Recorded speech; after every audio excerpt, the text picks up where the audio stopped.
ഇസ്രയേലിലെ സിയോണിസ്റ്റും ഇവിടുത്തെ RSSഉം ഇരട്ടപ്പറ്റ സഹോദരങ്ങളാണ്. രാജ്യത്തെ പ്രതിരോധ ശക്തികളാകെ CPIഎമ്മിനെയും ഇടതുപക്ഷത്തെയും പ്രത്യേകമായി ടാർഗറ്റ് ചെയ്തുകൊണ്ടാണ് പ്രവർത്തിക്കുന്നത്. ഇസ്രയേലിനോട് വല്ലാത്ത മമതയല്ലേ?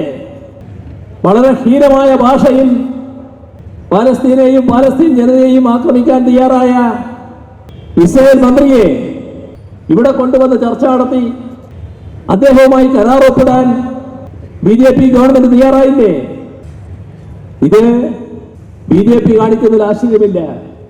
കാരണം ഇസ്രയേലിലെ സിയോണിസ്റ്റും ഇവിടുത്തെ RSSഉം ഇരട്ടപ്പറ്റ സഹോദരങ്ങളാണ്. പല കാര്യങ്ങളിലും അവർക്ക് യോജിപ്പ് കാണും. എന്താണ് കോൺഗ്രസിന്റെ നിലപാട്?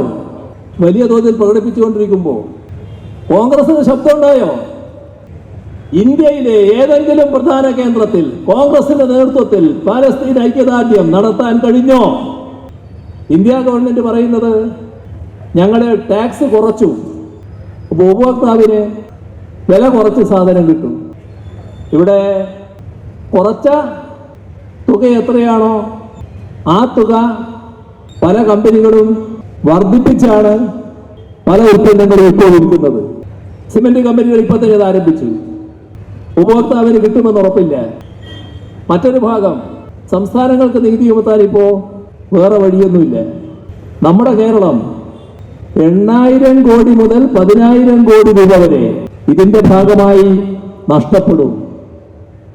നിങ്ങളൊരു നഴ്സാണോ എങ്കിൽ ജർമ്മനിയിൽ പോകുവാൻ എന്തിന് ലക്ഷങ്ങൾ മുടക്കണം? അതും വിജയം വരെ സൗജന്യ ജർമ്മൻ ഭാഷാ പരിശീലനം യൂറോലീപ് നൽകുമ്പോൾ. Free education, free paper work, free placement assistance. ഇനി സൗജന്യമായി ജർമ്മൻ ഭാഷ പഠിക്കാം, സൗജന്യമായി ജർമ്മനിയിലേക്ക് പറക്കാം. Euroleap immigration consultancy, Kannur, Thrissur and Kollam.